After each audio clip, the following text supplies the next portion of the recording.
Good evening, audience. Very happy to be here again tonight to speak to you concerning our Lord Jesus and His grace to save and to heal the needy. I'm sure you do not need any more to be said but what has already been said of God, His greatness. I would just a few moments there to enjoy the talk that Brother Baxter was just giving.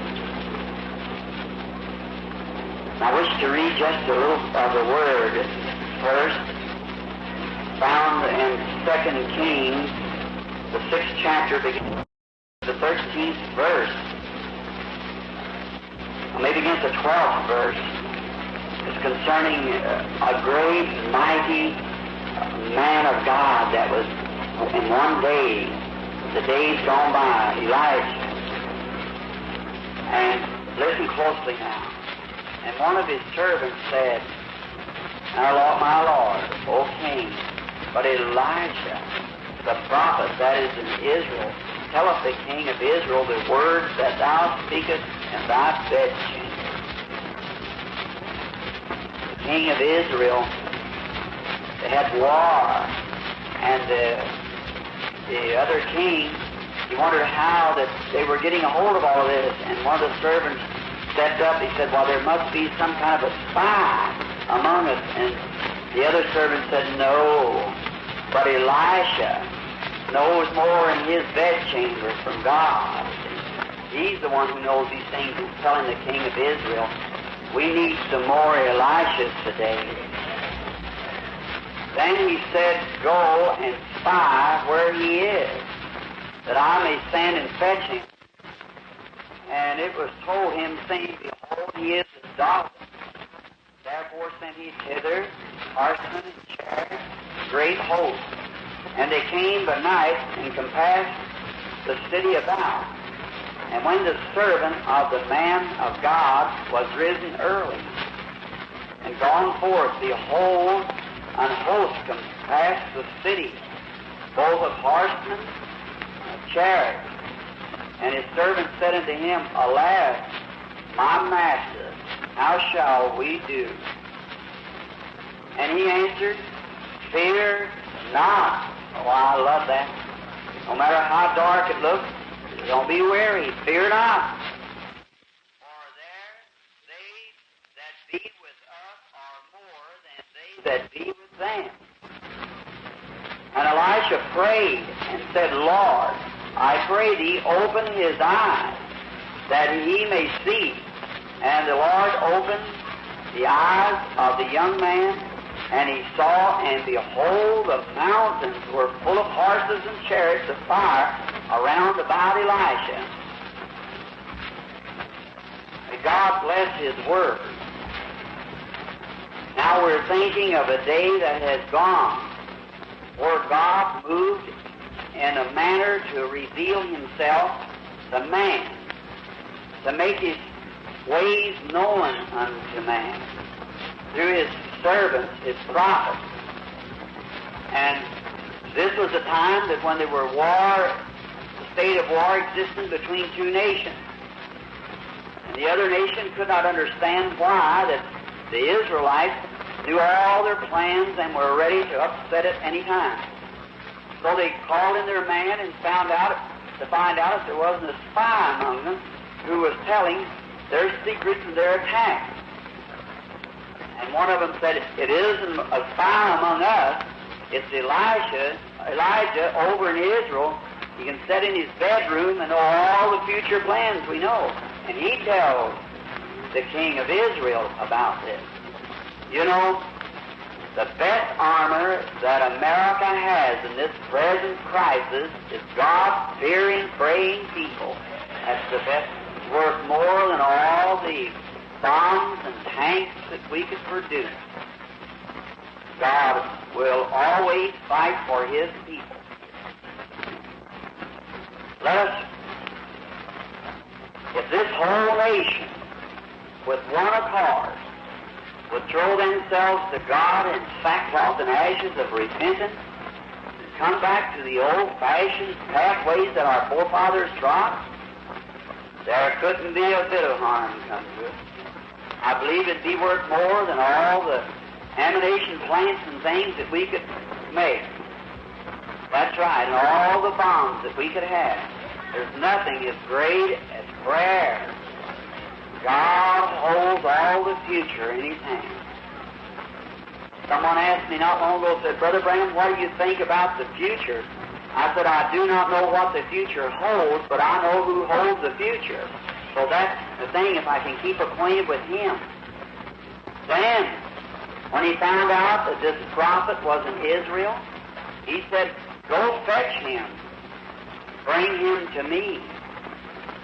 And they went down, and someone told them that Elisha was at Dothan. And when they got down there to Dothan, they went in by nighttime.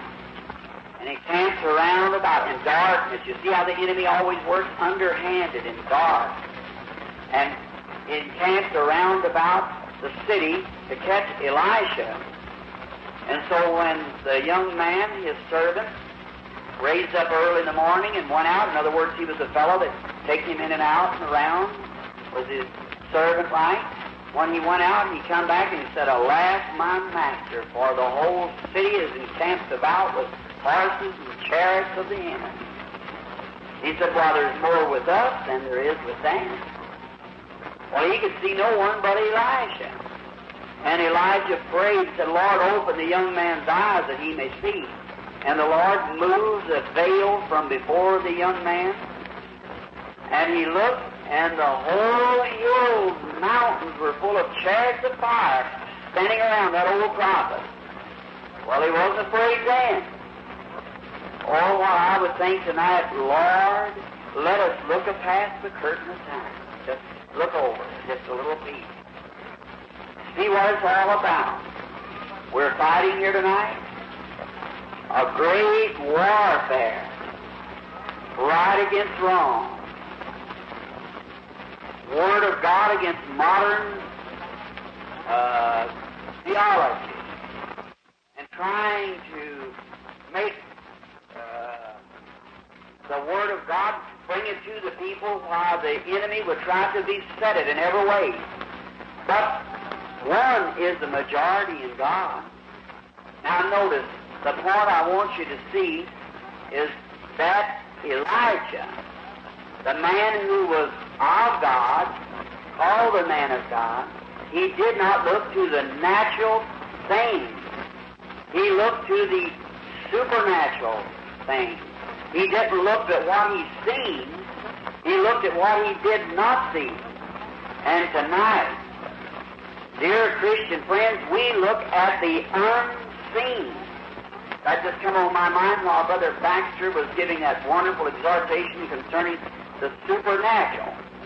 The supernatural is what you do not see, but what you believe and act on as though it was. See? Everything in the Christian armor is supernatural. We do not look at what we see, we look at what we do not see. You cannot be healed only through looking at what you do not see. Someone wrote me a letter today, a woman that was healed with cancer. She said, for the first 2 or 3 days I was gloriously, I felt wonderful. Then on the third day that I had an awful upset, have I lost my healing? Now that should be explained in every case each night. No, that's the most perfect sign of your healing.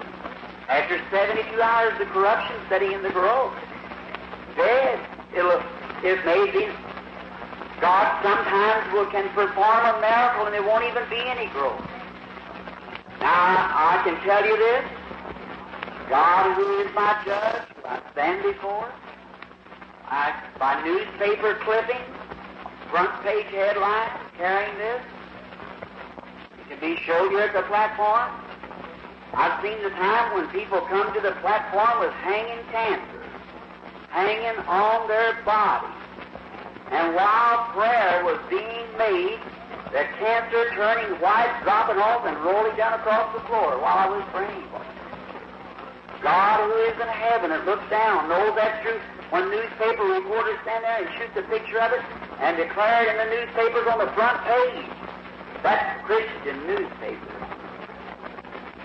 where they got Christian editors, a man who believes God, and got a feeling for sickness for the lost. Now, none of these things move us. God can reveal in my hotel room what you'll never know.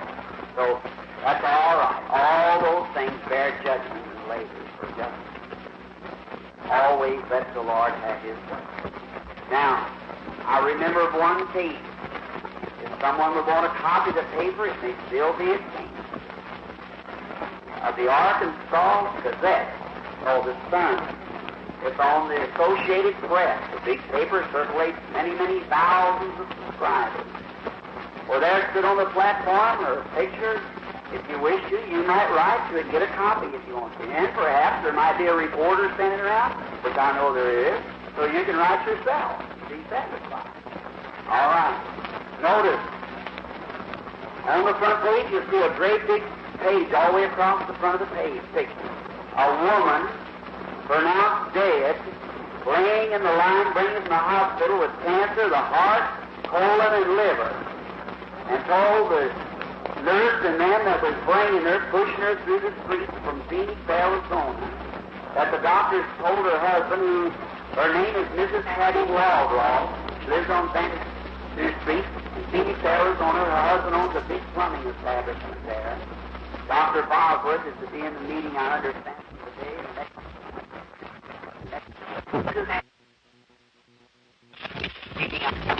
And she had dinner tonight. He and I had dinner with her not long ago. And there, she had cancer of the heart, colon, and the liver. And she was given just a matter of a few hours to live. When she come in the prayer line, she was 2 city blocks away. And her life was leaving her. She said, "Take me on. If I die, it's my request to come before the brother." And they told me after she was at the door, they had the thing over her face and said there's a clerk in the room. Well, they'd come by, her husband weeping, and I seen the woman, and I took a hold of her hand, held of her. Seemingly she was cold. I do not know what her state was. And I began to pray for her and ask God to give her her life because her faith was green. And here, in a few moments' time, she raised up on the cot, went home. That's about 3 years ago. And her doctor has the x-rays. He came to the meeting. He said, "Only one thing I want to do is walk up and shake hands with Brother Branham and make this statement." And there, a Christian man that had been waiting on her, you can get his testimony now, said there isn't a trace of cancer about her nowhere at all. That'll be in one corner. And she come across there to this meeting to shake hands. And in the next corner, you'll see a place in there where there was a man, a GI, ex-GI, swollen so bad. When they brought him by plane, his legs were, his toes were that big around. Cancer. And was sitting there while praying for him. This is in the paper. While praying for him, the reporter said, "I've seen with my own eyes the swelling drop from his limbs, and he hadn't been able to eat for weeks on account of his throat, and he eats a half of fried chicken and topped off with a pint of ice cream." And he went back home. Ever something. Brother Lindsay may have a copy of it here with me. He's got it. I don't know whether it's with him or not. And in the next corner, you'll see across there of a minister who had a cancer. This was a reporter speaking himself, hanging on his neck, caused from a shaving cut about 2 years before, and it went into cancer. And he said the cancer, when the man came to the platform, I looked at it, it was raw and bloody looking. And in a few moments, after the Reverend Mr. Branham prayed for the man, the cancer dropped out and rolled over his foot, and we picked it up, and here it is, and there's a deep cavity in his neck where it fell out. There was a man's picture sticking up there with a cavity in his neck where a cancer fell out. Jonesboro, Arkansas, the Arkansas Sun paper. Right for it. You want it? Get it? Your statement. All down through there. About 26,000 people had gathered in from all the way from Canada to Mexico. It's storming and raining. People who are simple and love God. Faith. Now we look at the unseen and believe that those things which are unseen but spoke of by God become realities. That's it. Many times it works in healing. Last evening, I was trying here at the platform till I became in a subconscious condition of speaking to the people one by one. I've always wanted a time when I could get away from prayer cards, not have any prayer cards, so that the people with one accord would believe without anything else. He told me that these signs are only done to get the people to believe. He said you were born in the world to take this gift of divine healing to the peoples of the world. Then he said, people to believe that if you'll be sincere when you pray and get the people to believe you, nothing shall stand before the prayer, not even to cancer.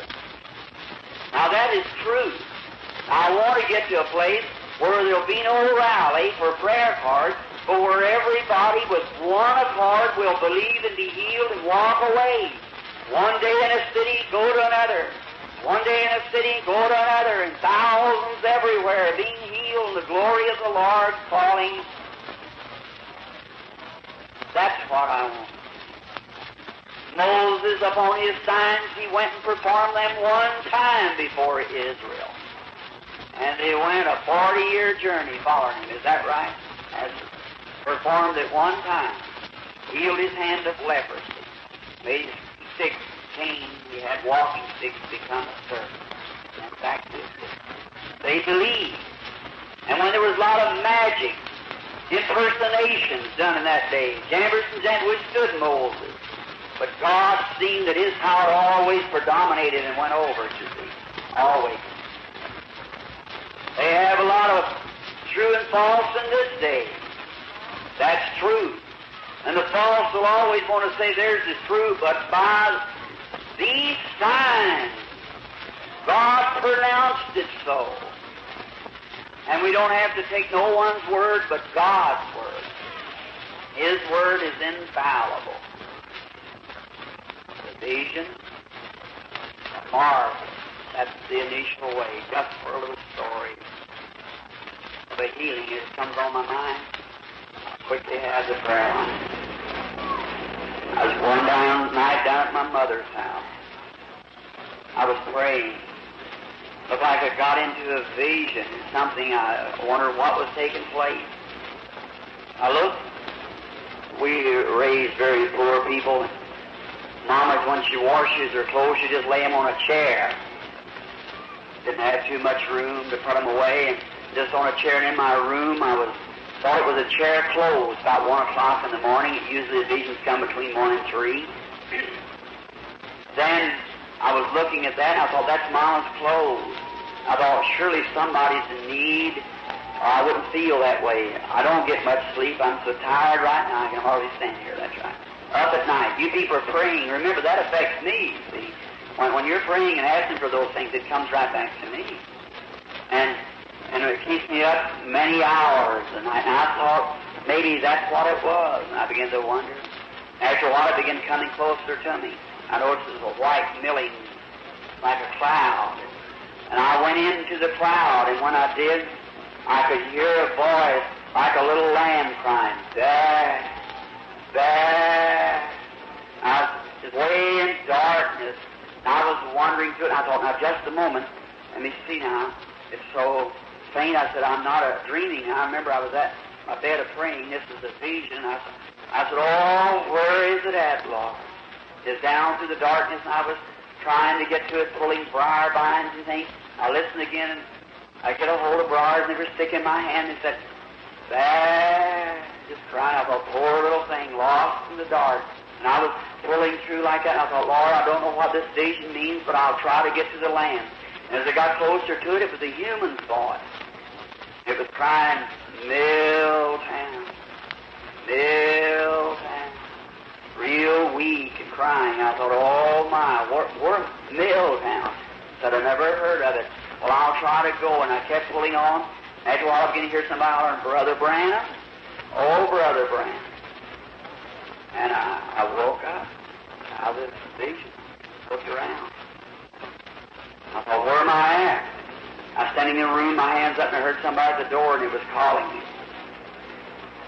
Then when morning came, and I went to my church that evening, and I said, I had a vision. And I heard the name of Milltown. Does anyone know where it's at? No one knew. Following Sunday, I said, there's someone in trouble at a little place called Milltown. I'll probably get a letter somewhere. It'll call me to a city, Milltown. There's somebody in trouble. I don't know what it'll be. I'll just have to go there. I said, maybe out in some of the part of the nation. And while I was speaking, there was a man sitting there and said, Brother Branham, I know where Milltown is. Says about this little bitty place way down on the southern 30, 40 miles below Jeffersonville or New Albany, down towards the southern part of Indiana. Said, I live near there. I said, how's it spelled? He said, M-I-L-L-T-O-W-N, Milltown. I said, that's it. And when he said that, I felt the Spirit of the Lord witness that was the place. So I said, I will find it. You tell me how to go. And he told me the highways. And I went to his house. He led me some many miles across the country to a little village. And I was there. That was Milltown. It was on a Saturday. But what? All the people in the city moving around, doing their shopping. A little city of about 1,000 population, hardly so many. Now, I said, well, maybe the Lord wants me to preach right here on the street corner. And I went in and give a man a dime for an old soapbox that I could stand on. I went out. I didn't know what to do, but just go to Milltown. That was all I knew. And I said, there's somebody in trouble here. And I said, might be a drunk person or something. And I started to get up on the soapbox and look around. I couldn't do it. It just something said, don't do this. Well, I set the soapbox up, and a bunch of people won't ask me, said, what was you going to do with that? And I said, I'm a minister. I said, but I feel that the Lord wants something else for me to do. Mr. Wright came out of the store. The man is with me, said, I've got to go up on the hill here to take a man some eggs. You want to go up with me? And I said, yes, sir. We went around the hill and came up. We passed by a big old church, big white church. I said, that's a lovely old church overlooking the city. He said, that's the old Baptist church, Brother Branham. I said, what Baptist is? He said, missionary. I said, oh, well, that's the Baptist. I said, what happened? He said, well, something went wrong here years ago. A minister got in some trouble, and there was a big shooting scrape, and said the church went down, and the church people turned it over to the city. They just had funeral services. I went up towards the door, and as I went towards the door, it seemed better. I tried to open the door, and it wouldn't open. And I said, you go ahead, I'll wait here at the steps till you come back. When he went up on the hill, I knelt down and I said, Lord, if this is the place you want me to hold a meeting here, open this door for me. Open the door. While I was yet in prayer, I heard someone coming around across the hill this way, and it was a man whistling. He said, hello, preacher? I said, hello. He said, you looking at the church? I said, yeah. How'd you know I was a preacher? Said, Mr. Wright said you was a preacher. Thought maybe you wanted to look into it. He just brought the key. Opened the door. I said, thank you. I walked and looked around. I said, thank you, Heavenly Father. Looked around a nice church, seated about 300 people. I said, who owns it? Said the city, and I went down there to see them. And they bought electricity from the company, the public service company where I was then employed. And he said, go ahead up there, put a meter in it. It's yours as long as you want it. Thank you, and I put a meter in. I announced the revival for the following Sunday. That night, the day I went out, and I said to a man around close to the hill, I said, sir, I'm Brother Branham. I'm going to have a meeting up here. Will you come up? He said, look, preacher, we ain't got time for religion down here. We raise chickens. I said, all right, partner, but one of these days you're going to find time to die. 3 weeks and then they buried him. And so I went around on the side of the hill and met many others who were very indifferent. I started the meeting, and the first night I had Mr. Wright, his daughter, his 2 daughters, and his son, his wife, 5 people. I preached just as hard as I could. And so we went on the next night. We had the same group, only about time I was sitting in a platform reading some of the scriptures, had to drive quite a distance. And I heard something beating on the side of the house. There's a fellow knocking his old corncob pipe against the house. Come in, a horrible-looking fellow, the hair hanging down his face. He looked around like that, 1, 2 thousand front. Looked looked all around the building and said, where is that little Billy Sunday they talk about? Mr. Wright, he told me, he said, there's a tough guy. He said, he used to belong to the Nazarene Church, but he's backslid, he cursed every preacher comes in the country.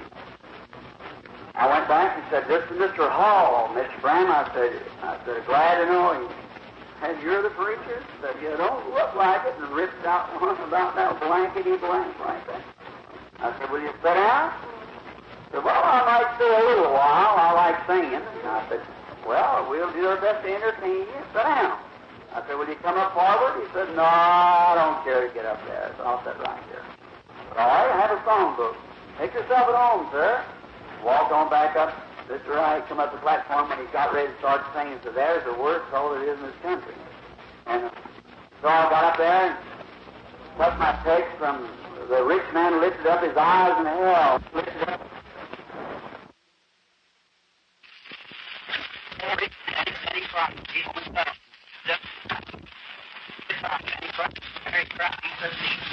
He's in the altar. He's the pastor of the Milltown Baptist Church. The pastor of the Milltown Baptist Church. He is a very lovely brother. And she'll be killed. Now get this name now so you can write to her. I'll wait a minute for her, call her name and address so you get your pencil. And she lived below the hill, and her people belong to a certain denomination of church that absolutely doesn't believe in spirit or spirit. The word is dead. So it becomes quickened by the spirit. But they don't believe in that. At church, I don't know where you have them up here or not. Church, I don't know where you have them up here or not. So they had made an announcement that anybody that attended my church would be given their letter. When my church would be given their letter. So I said, all right. Okay. Somebody will come. So we had a church full last week. And so the Mr. Hall comes to me and he said, Brother Branham, there's a little girl laying below the hill church. She's about 20 years old. She's being laying flat on her back for 9 years and 8 months. 9 years and 8 months. Tuberculosis from tooth. The doctors had visited here for the last 3 or 4 years. There's nothing to be done. She has tuberculosis of the throat, tuberculosis of the lungs, tuberculosis in the intestinal tract, tuberculosis of the female organ, and said she got your little book a couple of months. And she's been crying and praying and wanting you to come, and praying and wanting you to come. But her father is a deacon in this church, and her mother is an organist over there, so they will not permit you to come.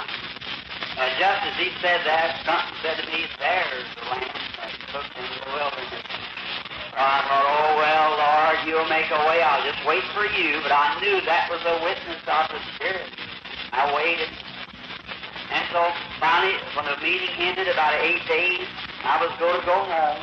And that day, the mother gave consent, come over and said, we'll all leave the house if he wants to come over just to satisfy her. So, but we'll leave the house. We won't even stay while he's there. The hypocrite. So I said, well, I'll go anyhow. So I went down and went in the room. When I walked in the room, I knew that was a woman. I looked at her. She weighed 37 pounds. She was nothing but bone. She couldn't raise her hand. She couldn't raise her sputum cup. Her mother had taken the palsy, fairly young woman, turned gray as she could be, had sat right there, and they had even, the girl had never seen out the window for 8 years. 9 years and 8 months she lay on the bed. This is plain, but listen, they couldn't even put her on the bedpan. They had a rubber sheet under her, just changed the sheet in that manner. Her limbs right up here were just about that big around. And you write to her now. I'm going to give you her name. Miss Georgie Carter. Carter. Georgie. Miss Georgie Carter, Milltown, Indiana. She'll listen to me. And she'll write your testimony. Listen and see if she tells you the same thing, and ask for her doctor's statements and then too, the country. And so when I went down across the hill, all the Christians said, if that girl gets healed, it'll turn everything in this country to Christ. But that's just the time you want to watch. God doesn't heal to make show. And they won't do it. Usually that's the hardest person in the world, see? When everybody's looking at all the demons with their power focused right on it, see their unbelief. Unbelief is the demon power, of course. He that believeth not condemned already. Now notice, I went in and had prayer for a little girl, and she was telling me about reading in the paper where another little girl, by vision, had been crippled all of her life. Crippled up, belonged to the Methodist Church. at Salem, Indiana. Her name was Nail, and how the Lord moved by vision, sent me way in the wilderness, hunting across the hills, and found her. And the papers started the article of it, how she was healed, her legs straightened out and everything. Just stirred the country through that. She went to school after that. The woman's married now. She's about 16 years old. About 20 now, I guess, 18, 20. And she was in an awful condition. She was telling me about that. Well, I've seen her face was in division. I prayed for her and went out. All right? A few weeks after that, I told her, he said, if the Lord speaks to you, Brother Branham, come to me. I said, I would. I had to get real low. She couldn't raise her sputum and stuff. She'd go to the cross, she'd go, and the mother would have to put the cup up like that. She couldn't even raise her hands. Her face here didn't have no flesh on it. Just looked like the bones of her skull, and her eyes weighing all the most. She couldn't turn her little head. And I looked back there and I said, here a few days ago, I was down there and I looked at her little old bed. She took me to show it to her, and there it was where all the paint was rubbed off of the rounds like that, where year after year laying there hollering and crying and begging like that, holding on to that, rub the paint off of her bedpost like that. But God heard her cry, no matter what she was raised in. Then I went out and I was out holding a meeting, and I went to Mr. Wright's house a few days after that to have dinner. Then people down there said, when we was having a baptismal service out on the banks of the river, and many of this same man's members are standing there. I walked out into the river and I said, it seems like the angels of God are standing near. I started baptizing, and there great candidates, one after the other, out of that man's church came right out into the water and was baptized with their good clothes on and all. Came right out. God will move. You just sit still and let God do it, see. That's right. Have faith in Him. He'll work it all out all right. And then I was going up that night. It was the last night of the service. I was going to have dinner with Mr. Wright. And we were up, and I said, Brother Wright, it seems to me that I must go to the woods to pray. The Holy Spirit's leading me, not to eat, but pray. And I went up in the woods, and I knelt down. There it was getting late in the afternoon. I'd pray, and every time I'd reach my hands up, I'd grab those briar vines, scratching my hands. It looked like I couldn't kneel. It's hurting my knees. You know how it is. And I kept trying to pray, and I just fell down. She told me before I left, when the mother rings the bell, you come on to the supper right now. And so I heard it ringing, but I was in the Spirit praying, and I just stayed there. And I kept praying, oh God, what is this burden on my heart? Have I done something, or something you want? And I felt the angel of the Lord there, and I raised up, shining right down to a little dogwood bush with a yellowish-green light. I heard a voice say, go by the way of Carter's. I raised from there and screamed to the top of my voice. Down through the field I went. There'd been hunting parties out searching for me. I jumped almost right in the arms of Brother Wright. He said, Brother Branham said, Mother's been waiting supper on you for an hour. Said, we're going to be late to the closing service. I said, we're not going to supper. But this is the night, saith the Lord. Georgie Carter will be made ever with whole just in a few moments. He said, Brother Branham, do you mean that? He says, is that coming from God, so this whole country will turn to God? I said, thus saith the angel of God, who's fed me since the days I was born on this earth, and has never lied to me. Georgie Carter will be a well woman in the next hour. Then the people began to gather on the hill and said, let us go. Two men. At the same time, her critical mother. Georgie was crying and praying because her mother had treated me the way she had. And so she went out in the kitchen and she knelt down to pray. She said, oh, God, said that reprobate that's come through the country here called Branham. Said, he's got my child all stirred up in there. And said, poor little thing laying there dying. And said, Dave, said she just cried. Her little eyes were red. Said, he's got her all stirred up about a lot of psychology. Said, oh, God, put a curse on that man or do something. Like that, going on, said, oh, praying. And when she began to pray, she thought her daughter, which lived next door, was passing by. She seen a shadow on the wall. And she let get her testimony concerning when you write to her. She said, as clear as she ever seen in her life, come Jesus, walking right down across that wall. And come to it, touch not my anointed. Said, who's that a-coming? And he looked and said, you see me coming, just sing Bible. I had over my heart like that, said, you see my hair thinning in the front. She said, well, that's that preacher. And she jumped up, she said, oh, was I asleep? Was I in a trance? Oh, what's happened? I'm losing my mind. And she ran into the room and said, Georgie, you know what? And about that time the door closed, and here come just according to the way she's seen the vision. Here I come walk with the Bible over my heart and 2 men followed me. Oh, my. There is a demon out of hell could stop it then. God's done spoken prayers, done answered. That's right. Something has to happen. I started walking up. Brother Hall kept saying to me, he said, Brother Branham, you want me to go first? I didn't say a thing. And friend, as your brother here tonight, I felt something leave me, and I looked like I could see myself walking up them steps.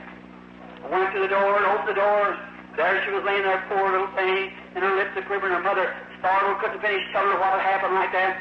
I walked right over to the bed and put my hand on her. I said, Georgie, even Jesus Christ, who gave me the vision of a lamb hung in the wilderness down here somewhere, has appeared to me today in the woods and sent me here that I might lay my hands upon you that you should be well. I put her by the hand. I said, as the Lord God has said to me, in the name of the Lord Jesus Christ, rise up and be whole. And how is she going to raise up? Limbs that big around, hadn't moved for 9 years and 8 months, laying on the bed, but when God speaks, He gives strength. So I take her by the hand. She looked at me like that, and her eyes looked like they set. And I took her by the hand and raised her from the bed in less than a moment's time. She was walking through the house. She was screaming. Her mother pitched over in the room, cold, fainted.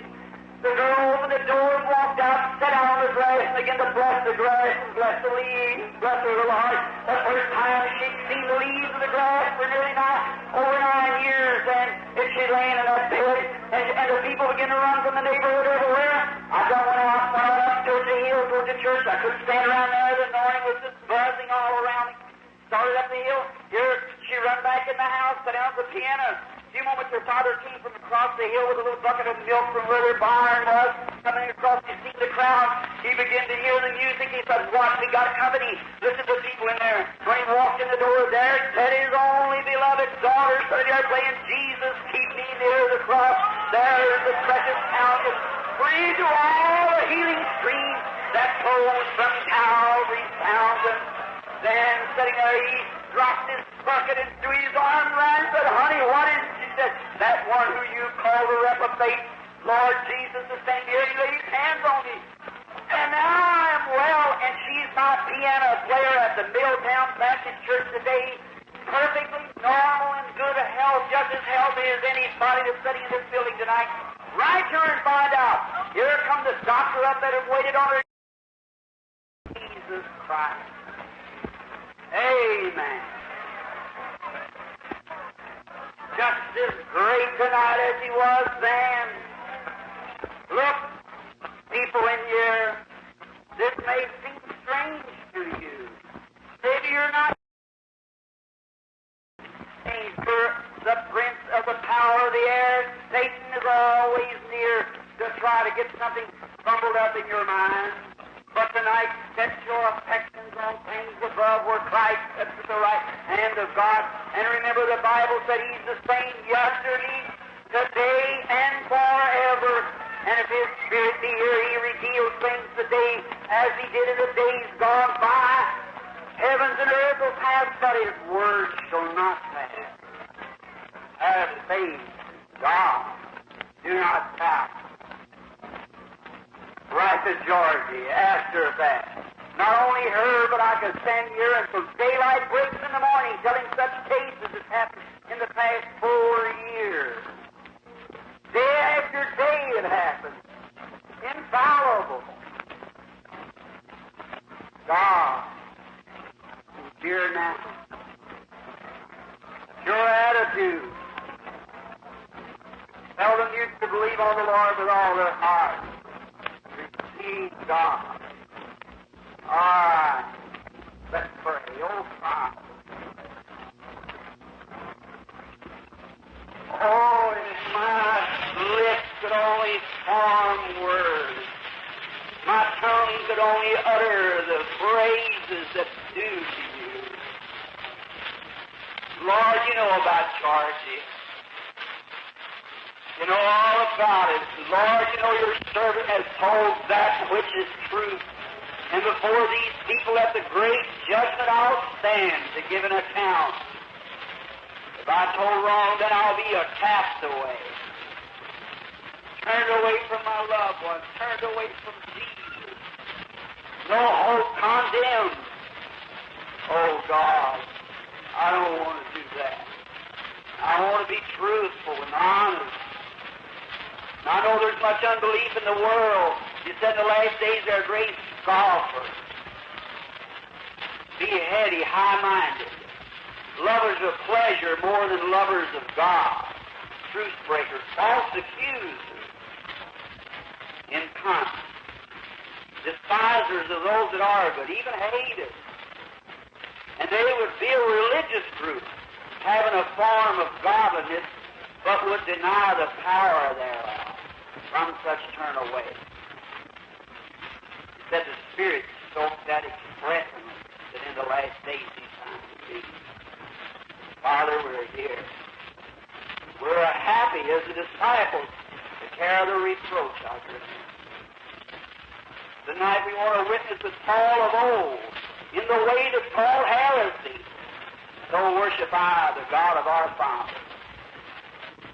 The way that evil spoken of, called heresy, insanity, crazy, neurotic. God truly, Satan's got his man on the job, but I'm thankful you've got yours also. And we're glad to be on your side tonight, believing all things. And we're glad that you're with us, confirming the Word, with signs and wonders following. Let people see, Lord, and turn from their wickedness and turn to Christ tonight. Before it's everlasting too late, or they're blasted from the face of the earth to go to a devil's hell and a Christ's grave to spend an endless eternity. Without God, without a hope, without mercy. This is the day of repentance. This is the day of man, the day of the Lord shall come. Now help us, God. You've got many of your children here tonight gathered sick. You've moved on them as you did Simeon in the days of old and brought them here for the purpose of being healed. Help me to have faith with them, Father. May their faith blend together and all of us is one now. One unit. Our prayers going constantly without ceasing. As he was praying at John Mark's house without ceasing, you sent an angel down. Opened the prison doors and took the apostle out. Many of your children in prison by afflictions, sicknesses, and diseases. May the angel of God come upon your servants tonight and break every chain. Grant it, Lord. May we go out of the city gates rejoicing, happy, praising God for His goodness. In the name of His holy child, Jesus, we ask this. Amen.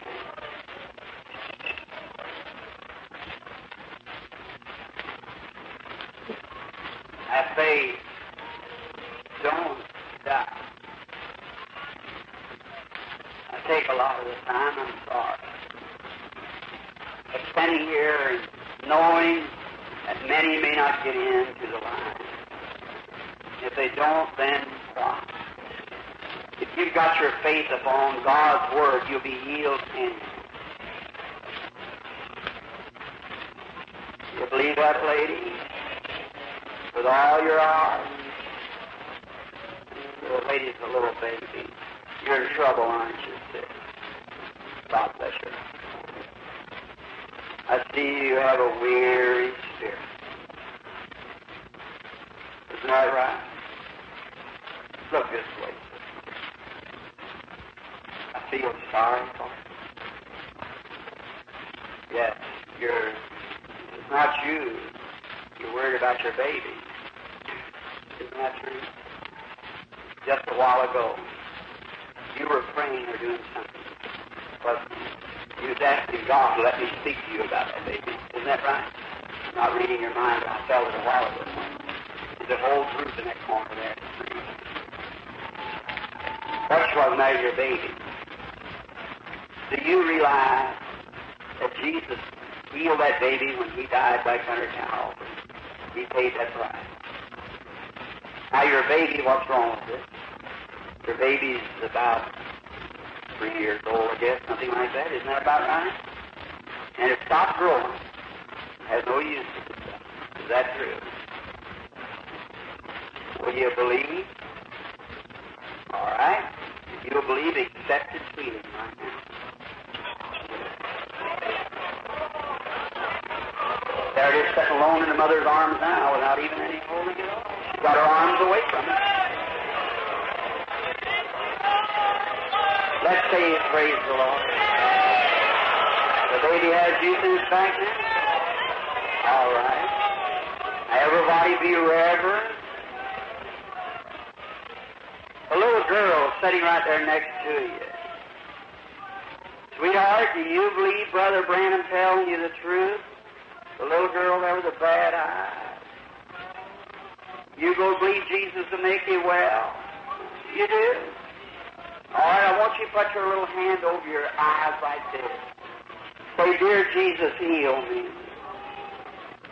God bless you, honey. You shall have your sight.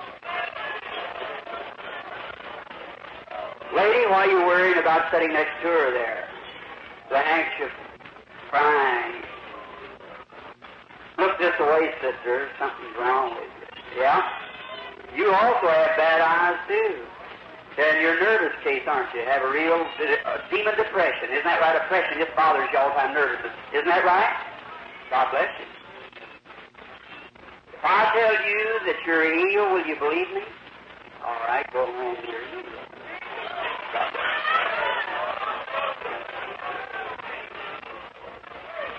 What do you think about it, sister?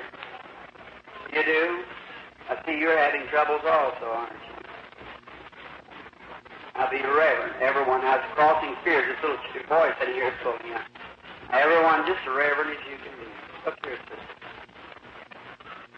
You're worried about something. There's something wrong because it's real dark around.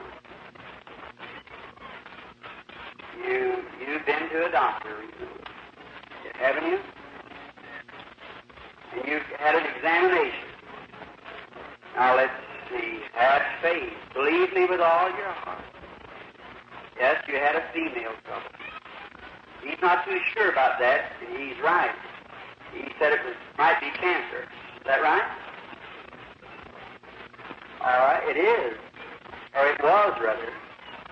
You're healed, man. You have your healing. Now look this way, sister. You believe that? Please be reverent, everyone. Don't let it be reverent, please. Quickly. There's something, a connection. You here, sir, sitting here with the voice of healing in your hand, sitting on a front seat. There's some connection between you and this woman. You were so happy when she was here. That may be it's your sister or your wife one. It's your wife, isn't it? That's right. You're bothered too. You was. You and your wife go home and be happy for your healed. What about you, sister, sitting there crying? You're in nervous trouble, isn't that right? All right. God has healed you also. What'd you bow your head for, honey? Right behind that little girl. You're in a lot of trouble too, aren't you? Huh? Throat trouble, isn't it? Fixing to operate on, is that right? You're up for an operation. You're supposed to operate on your throat, isn't that right? All right. Believe the Lord right now and be healed. Will you do that? Have faith in God. He's sure to make it. Now, just a moment. There's somebody right in here very weary and very suffering. Just a moment. There's so many I can't hardly tell. That's a very serious case, wherever it is. Just a moment. Yes. Here it is. It's a lady sitting right here with that black flowery dress on. Aren't you in trouble, sister, with suffering? Isn't that right? Isn't that true? Look this way. Yes, sister. Something must be done for you. You're full of tumors. Is that tumors or something in you? Raise up. Is that true? Have faith in God and your tumors shall leave.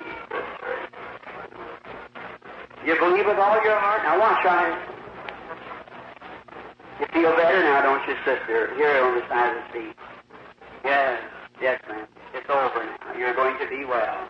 The lady, your friend sitting there, keeps talking to you. You were just wondering why I didn't call you, wasn't you? That's what you was wondering. I'm not reading your mind. But you was wondering why I didn't catch you there. I can't tell this what's wrong with you yet, sister. Stand up on your feet, will you? I believe with all your heart. See, I get you above where those other vibrations are coming so fast I can't... just a moment. Hold your hand out like this. I'm not too sure of something. Double your fist like this.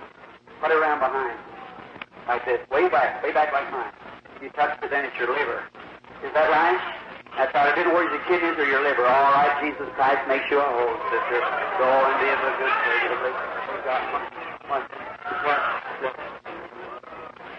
Have faith in God.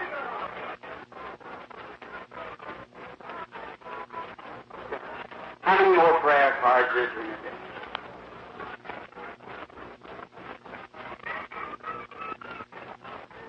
God bless you, Mother. All right. You go to believe with all your heart. I wonder how many believe right now. Now, don't be excited, Mr. Reverend.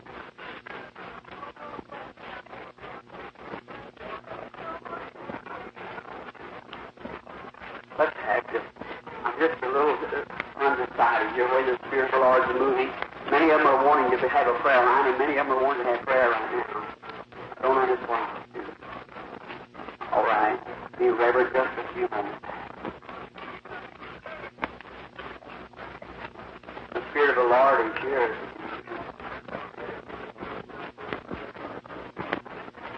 Will you believe with all your heart?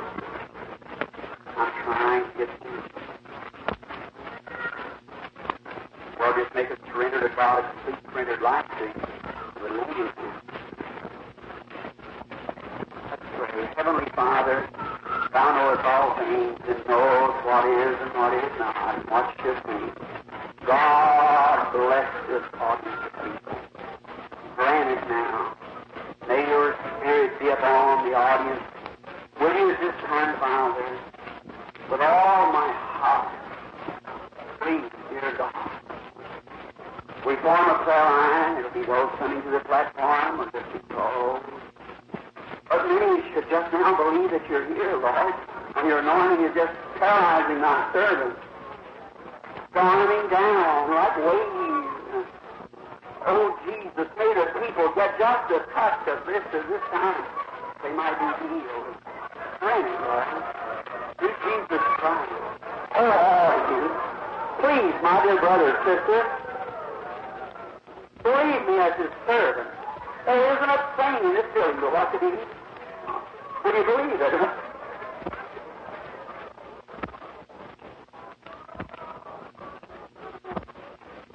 How many accept your healing right now? Say, from this moment, by the grace of God, I'm healed. To go home and say, I'm well.